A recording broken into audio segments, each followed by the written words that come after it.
Hai semuanya, kita update kembali terkait dengan penemuan 4 jenazah yang merupakan anak dari pelakunya juga ya, yang bernama Panca Darmansyah berusia 41 tahun di kawasan Jagakarsa, Jakarta Selatan. Di bagian ini kita akan update adalah beberapa hal termasuk mengenai hasil otopsi. Ini ada keterangan dari Brigjen Pol Haryanto, Kepala Rumah Sakit Polri di Jakarta Timur, yang menunjukkan menjelaskan ya mengenai hasil otopsi dari keempat korban. Ini tiganya masih balita dan satunya berusia 6 tahun. Dua jenis kelamin perempuan dan dua jenis kelamin laki-laki. Ini kan mereka masih lucu-lucunya ya, balita ya, tapi kok sebegitu teganya Panca ini melakukan pembekapan ke keempat putra-putrinya yang menurut aku sama sekali tidak manusiawi. Pertama, menurut Brigjen Pol Haryanto ini ditemukan lebam di area hidung dan juga area mulut dan bibir. Dan itu mereka kan pada saat ditemukan itu tanggal 6 Desember 2023 ya. Pada saat itu kondisinya ibunya mereka itu sedang berada di rumah sakit karena mengalami juga kekerasan oleh bapaknya, dirawat di sana. Dan pada saat ditemukan kan di tanggal 6 Desember itu kondisinya sudah membusuk teman-teman. Makanya tidak heran pada saat warga, ya kronologi awal ya, warga kan ngerasa mencium bau yang nggak wajar, luar biasa menyengat, ya karena sudah mengalami pembusukan. Dan ternyata memang betul, menurut Brigjen Pol Haryanto bahwa pembusukan tersebut diperkirakan waktu kematiannya sudah terjadi antara 3-5 hari sebelum penemuan pada saat jenazah tersebut diperiksa.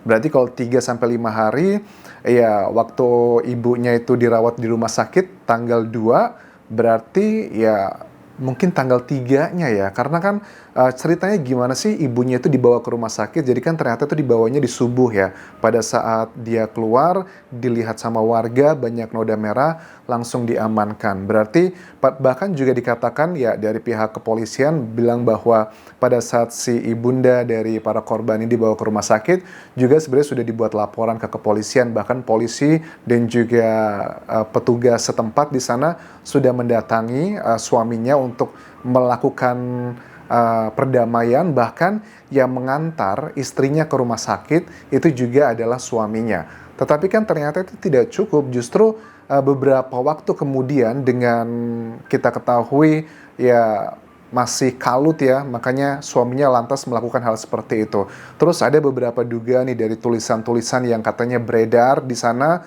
bahwa ada dugaan yang membuat sang suami dan bapak nggak tahu diri ini yang bernama Panca ini, dia ini katanya marah dan juga kecewa karena istrinya memiliki hubungan dengan pria lain. Apakah yakin ini adalah menjadi alasan yang valid? Bisa aja karena ya namanya pria, karena apalagi dengan jiwa patriarki, dengan lihat backgroundnya gitu. Ini kayaknya sih mungkin aja dia yang sensitif, mungkin aja sebenarnya istrinya nggak punya hubungan dengan pria lain karena dia kan bekerja. Sementara Panca itu sudah antara 4-6 bulan ya katanya sudah tidak bekerja lagi. Bahkan juga kontrakannya tidak terbayarkan, sudah nunggak hampir 6 bulan. Makanya itu yang ngebuat dia sensitif. Pada saat istrinya bekerja di luar, ngobrol dengan temannya, atau telat pulang, atau ngangkat telepon, itu bawaannya emosi dan cemburu. Nah, pada saat ditemukan nih teman-teman ya, kalian tahu bahwa Panca ini ternyata dicek, dia memang tidak makan sudah beberapa hari. Tapi kok masih bertahan hidup ya, hebat ya. Nah ini kan yang seperti aku bilang di awal bahwa kalau memang seseorang itu tidak makan beberapa hari itu biasanya tidak akan menyebabkan kematian. Tetapi kalau tidak minum itu yang akan sangat fatal. Dan ternyata memang betul, Panca kan memang tidak makan dari beberapa hari sebelum penemuan, tetapi dia ini kan dalam kondisi yang berusaha melukai diri sendiri. Misalnya di Nah, dia di tangan, di kaki, di perut, tetapi menurut Brigjen Pol Haryanto dikatakan bahwa lukanya itu tidak terlalu dalam, makanya tidak sampai sebegitu fatal. Nah, mengenai tes kejiwaan, ini adalah bagian yang menurut aku akan meringankan Panca. Walaupun ya mudah-mudahan sih ya ini kan urusan hukum, tapi kayaknya ya kalau sekedar masalah depresi atau punya beban mental, ya setiap orang juga punya beban mental kali. Siapa sih kita yang nggak punya masalah mental, diomongin tetangga, diomongin orang aja udah stres banget, tapi kan bukan berarti pada saat kita diomongin, dikata-kata yang nggak bener, lantas kita melakukan hal seperti ini, nggak juga. Nah, tes kejiwaan ini adalah yang akan dilakukan oleh penyidik untuk 14 hari ke depan. Selama 14 hari ke depan, nanti panca akan dicek apakah dia termasuk dalam kategori ODGJ ataupun tidak. Menurut aku sih enggak, dia nggak ODGJ, dia hanya mengalami ya mungkin masalah manusia pada umumnya lah ya dengan berbagai macam tekanan, apalagi ditambah katanya dia cemburu. Namanya cemburu itu bahaya banget teman-teman. Cemburu itu bisa ngerubah seseorang menjadi monster. Cemburu karena cinta, cemburu ngelihat pencapaian orang lain dengan cara yang tidak benar, itu akan ngebuat seseorang itu menjadi monster dan ini terbukti di sini. Terus juga mengenai beberapa hal, apakah ada luka benda tumpul gitu dari otopsi ini, karena kan kalau kita lihat di media massa dan juga Kepala Rumah Sakit Polri di Jaktim ini kan bilang bahwa tidak ditemukan perlukaan atau luka-luka benda tumpul, dan dikatakan itu bahwa ya lukanya hanya di hidung, di mulut, dan juga di bibir, dan tidak ada bekas dipukulin dan sebagainya. Tetapi memang keterangan yang kita ketahui kan ada keterangan dari si pelakunya bilang bahwa Panca ini membekap setiap anaknya tersebut dalam waktu 15 menit. Yang pertama itu yang paling kecil, usia 1 tahun, berjenis kelamin pria, dibekap dulu. Habis itu yang kedua berusia 3 tahun atau 2 tahun, itu dibekap juga pria. Yang berikutnya adalah yang berusia 3 atau 4 tahun, dibekap juga perempuan. Dan terakhir baru yang usia 6 tahun, itu juga perempuan, dibekap sampai akhirnya mereka semua tidak bernafas, dijejerkan di kasur yang sama. Setelah dia melakukan hal tersebut, dia langsung menuju kamar mandi. Dia nggak pakai baju juga loh.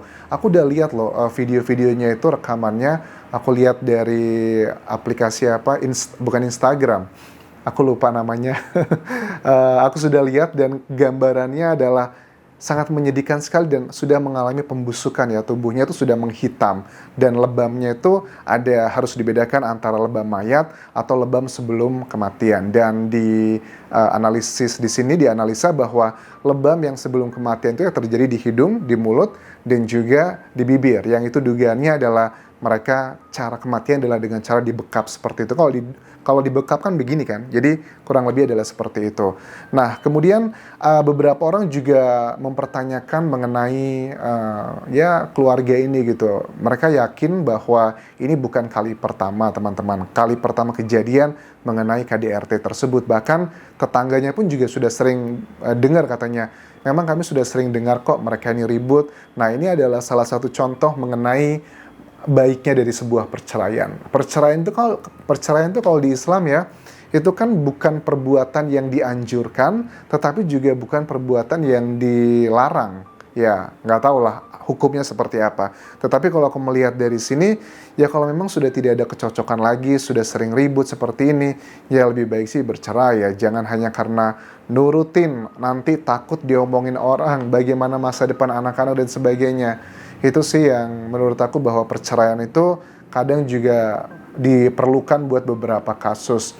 Nah, terus dari hukumannya apa yang akan diberikan ke tersangka ini? Karena kan kita juga sudah ketahui ada berapa pasal ya. Pasal itu berlapis loh teman-teman. Aku tadi sudah membuat beberapa catatan pasalnya. Ini ada 3 lapis ya. Pertama tuh pasal 44 Undang-Undang KDRT, terus juga pasal 80 Perlindungan Anak, dan pasal 340 Pembunuhan Berencana. Ya, hukuman maksimalnya adalah hukuman mati atau seumur hidup, atau hukuman 20 tahun penjara. Tapi kalau dilihat dari semua ini sih, ya ini kayaknya sih bakal mendapatkan hukuman yang maksimal, ya ini adalah seumur hidup. Kalau hukuman mati kan sekarang kayaknya udah agak susah ya, di dunia sekarang udah agak susah. Indonesia pun juga sama, karena itu dinilai tidak sesuai dengan hak asasi manusia. Pelampiasan ke anak ini yang menjadi satu hal konyol banget ya. Kenapa orang tua itu melampiaskan kekesalan dengan pasangan dengan anak-anaknya? Apa yang ada di pikiran orang tua seperti itu ya? Aku baca sih di komentar kalian sebelum video yang aku buat ini mengenai kasus ini, bilang bahwa Anjas, yang namanya juga lagi depresi bisa melakukan banyak hal. Tetapi ya gitu ya, namanya anak kan itu Anak itu kan titipan, mereka tidak minta dilahirkan. Mereka tuh nggak bisa memilih loh, saya mau dilahirkan dari orang tua ini, atau saya mau dilahirkan dengan kondisi seperti ini, nggak bisa memilih. Tetapi orang tua itu bisa memilih, mau punya anak atau enggak. Itu kan bisa pilihannya mereka. Yang menyedihkan harusnya kalau memang si Panca ini memang sudah tidak sanggup mengurus anak-anaknya, kenapa nggak diberikan ke orang lain atau ke pemerintah dan sebagainya. Alasannya samalah klise. Pemerintah kita tidak memberikan jaminan atau bantuan seperti di negara-negara maju. Tapi juga banyak yang komentar di video sebelumnya bahwa, Anjas, kami itu sudah berusaha 10 tahun mencari momongan gitu ya, berusaha berobat sana-sini, tapi Tuhan belum memberikan. Tetapi ini diberikan momongan, malah dibegitukan. Dan satu lagi mengenai pentingnya KB, keluarga berencana. Sekarang tuh sudah nggak lagi relevan yang bilang bahwa banyak anak, banyak rezeki. Tapi ada beberapa komentar yang bilang gini, Anjas, banyak anak, banyak rezeki itu adalah sudah sunatullah katanya. Ya, mohon maaf ya, mungkin dengan keterbatasan ilmuku, coba tolong disebutkan surat Al-Quran mana kalau kalian muslim yang menyebutkan bahwa banyak anak itu banyak rezeki, coba dituliskan di surat yang mana. Karena kita itu masyarakat Indonesia terutama masih suka tercampur baur, mana budaya, mana agama, mana kebiasaan. Ya, hal-hal seperti itu juga kita juga mulai harus banyak berpikir. Ya, aku tidak mau mengejudge mengenai hal tersebut teman-teman, mengenai kemampuan agama, tetapi ya apapun yang dilakukan oleh budaya kita, ya kita juga harus melihat konteksnya pada diri kita sendiri. Mungkin banyak anak, banyak rezeki kalau kalian keluarga sultan gitu kan, nanti anaknya akan meneruskan perusahaan A, perusahaan B, perusahaan C, anak-anaknya dididik dengan yang baik dari kecil, jadi pada saat mereka sudah dewasa, mereka melanjutkan usahanya dengan kemampuan yang sudah dipersiapkan, rezekinya, usahanya semakin banyak, itu benar konteksnya banyak anak, banyak rezeki. Tapi kalau kalian dari keluarga yang pas-pasan atau susah, suka melakukan kekerasan, suka begini begitu, anaknya nggak dikasih pendidikan yang baik, ya yang ada bukan mendapatkan kebaikan, tapi bisa aja anak-anak kalian malah menjadi kriminal atau bahkan menjadi korban di berikutnya. Karena kalian cek aja banyak kasus yang terjadi, kasus-kasus besar di Indonesia pada saat mereka itu melakukan tindakan kriminal, dilakukan adalah kayak family background check. Dan rata-rata banyak sekali yang mereka bermasalah semasa kecil, penanganan dari keluarganya yang tidak tepat, itu yang menjadi salah satu pemicu kenapa mereka menjadi seorang kriminal. Mudah-mudahan kita bisa belajar dari kasus ini, dan itu aja yang bisa aku update mengenai kasus di Jagakarsa, Jakarta Selatan.